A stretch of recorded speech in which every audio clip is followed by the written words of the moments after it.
the same kind of game you've seen from the Texans most of this year, but more or less the same result. They're 7-1 now after the win today.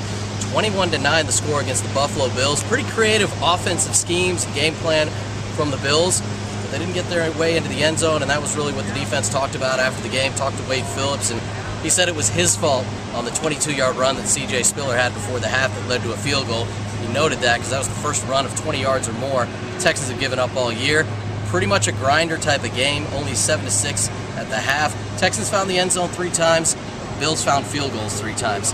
That essentially was the ball game right there. They obviously worked the ball to Andre Johnson pretty well today. Had a play called back on penalty. It was a nice throw to Kevin Walter. That was the other focus from inside the locker room. Dwayne Brown especially said, we shot ourselves in the foot throughout the ball game. 1st and 15s, 1st and 20s, getting first downs, getting pushed back, and that was the focus of Gary Kubiak at the half, talking to his team about stop hurting yourselves. And I know we talked about it all week on the Big Show. If the Texans don't give the Bills chances, they're not going to lose. They played 8 games this year, and 5 of them have been turnover-free. You're not going to lose in the NFL if you don't give the other team the football, even if they're better than the Bills. And the other thing the Texans noted in the locker room today, they're playing the Bears next week, and it's obvious they know that.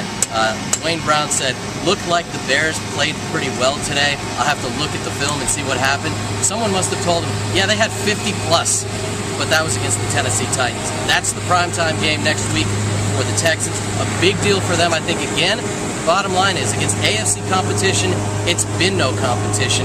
7 AFC games, 7 AFC wins. I think the Texans would like to concentrate on that as they will reign for another week in the AFC. We'll talk all about it throughout the day, but starting first thing in the morning at 6 a.m. on The Big Show.